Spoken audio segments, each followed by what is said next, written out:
અને હવે વાત કરીએ વરસાદની તો અમદાવાદમાં અનરાધાર વરસાદની શરૂઆત થઈ છે। વરસાદ વરસી રહ્યો છે। અનેક જગ્યાએ વરસાદ વરસવાના કારણે પાણી ભરાઈ ગયા છે। અમદાવાદના ન્યૂ મણિનગર વિસ્તારમાં પાણી ભરાયા છે તો બીજી બાજુ હવામાન વિભાગે આગામી 3 કલાક માટે વરસાદનું રેડ એલર્ટ આપી દીધું છે। એટલે કે અમદાવાદ માટે 3 કલાક ભારે છે। ગાજવીજ સાથે વરસાદ પડી શકે છે। 40 કિલોમીટર પ્રતિ કલાકની ઝડપે પવન ફૂંકાવાની શક્યતાઓ પણ વ્યક્ત કરવામાં આવી છે। તો અત્યારે અમદાવાદના અલગ અલગ વિસ્તારોમાં વરસાદ વરસી રહ્યો છે। અમદાવાદના પૂર્વ અને પશ્ચિમ બંને વિસ્તારોમાં વરસાદની શરૂઆત થઈ છે।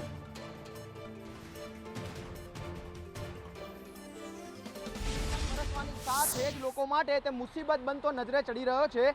માત્ર થોડા જ વરસાદ બાદ અમદાવાદના જે મુખ્ય માર્ગો છે તેની આસપાસ પાણી ભરાવાની શરૂઆત થઈ ચૂકી છે। અત્યારે આપ જે દ્રશ્યો જોઈ રહ્યા છો તે શિવરંજની 4 રસ્તા પાસેના છે કે જ્યાં અત્યારે વરસાદનું પાણી ભરાયું છે અને તેમાં લોકો ચાલતા જે નજરે ચડી રહ્યા છે તેમાં પગે તેમના જે પાણી છે તે અત્યારે પાણી વચ્ચે થઈ અને લોકોએ ચાલવું પડી રહ્યું છે। બીજી તરફ જે મુખ્ય માર્ગ છે શિવરંજની BRTS તેની આસપાસનો જે માર્ગ છે ત્યાં અત્યારે રોડ ઉપર પાણી ભરાવા લાગ્યા છે, જેના કારણે વાહન ચાલકોને સૌથી વધુ મુશ્કેલીનો સામનો કરવો પડી રહ્યો છે। ખાસ કરીને જે 2 વ્હીલર ચલાવનાર લોકો છે તે લોકો અત્યારે એક તરફ વરસતો વરસાદ તો બીજી તરફ ભરાયેલા પાણી એ લોકો માટે મુસીબત બની રહ્યા હોય તેવું સ્પષ્ટ રીતે જોવા મળી રહ્યું છે। અમદાવાદના જે રહેવાસીઓ છે, અમદાવાદના જે લોકો છે તે લોકો આ વરસાદની અંદર સ્વાભાવિક રીતે ગરમી અને ઉકળાટથી રાહત મળે તેની વાત કરતા હોય છે, પરંતુ જે પાણી ભરાય છે તે પાણી સૌથી મોટી મુસીબત છે। અમદાવાદ મ્યુનિસિપલ કોર્પોરેશનનું તંત્ર દર વખતે પ્રી મોન્સૂનની કામગીરી કરતું હોય છે, પ્રી મોન્સૂન પ્લાન મૂકતું હોય છે, પરંતુ જ્યારે વરસાદ આવે ત્યારે જ અમદાવાદ મ્યુનિસિપલ કોર્પોરેશનના જે તંત્ર છે તેની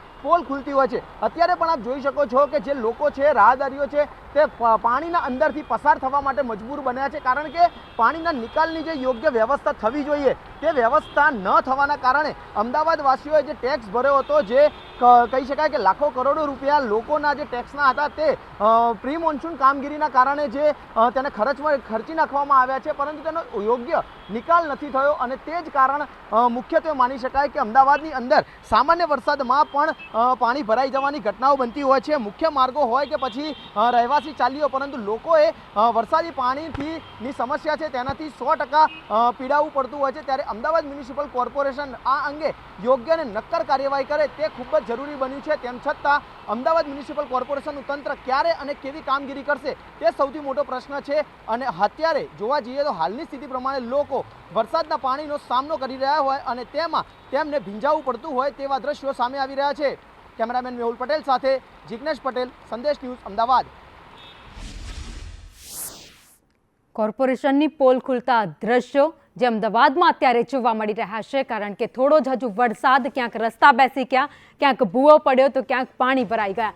અનેક ગણો સમય થઈ ગયો તેમ છતાં પણ હજુ સુધી પાણી નથી ઓસર્યા। ઘણી જગ્યાએથી ગટરો ઉભરાવાની શરૂઆત થઈ છે તો ક્યાંક નાગરિકો જાગૃત થઈ ગયા છે, પરંતુ અમદાવાદનું કોર્પોરેશનના અધિકારીઓ હજુ સુધી ઊંઘમાંથી ઉઠ્યા નથી।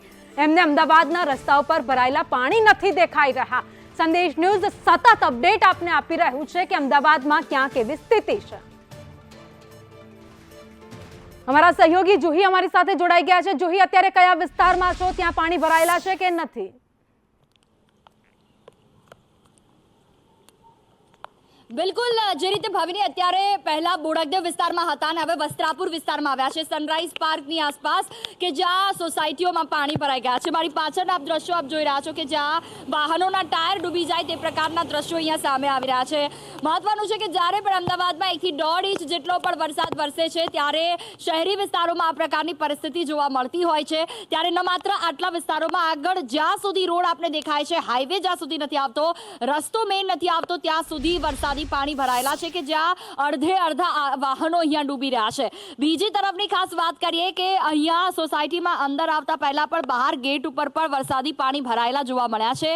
આ તમામની વચ્ચે જે અવરજવર કરતા લોકો છે, આજે રવિવારનો દિવસ છે એટલા માટે કોઈ અવરજવર વધારે નથી દેખાતી, પરંતુ આવતીકાલથી ધંધા રોજગારની પણ શરૂઆત થશે અને હવામાન વિભાગે જે રીતે વરસાદની આગાહી કરી છે તો હજી પણ 2 દિવસ જો આ પ્રકારનો વરસાદ રહે છે તો લોકોને વધારે હાલાકી પડી શકે છે। બીજી ખાસ વાત કરીએ કે અત્યાર સુધીમાં કેટલા વરસાદની આગાહી કરવામાં આવી છે તો કહેવામાં આવી રહ્યું છે કે 3 જુલાઈ સુધીમાં અમદાવાદમાં અલગ અલગ જગ્યાઓ પર ભારેથી અતિ ભારે વરસાદ વરસી શકે છે। અમદાવાદ અમદાવાદમાં ને સાથે સાથે ગાંધીનગર, બનાસકાંઠા, સાબરકાંઠા તમામ એવા વિસ્તારો છે કે જ્યાં વરસાદ વરસી શકે છે.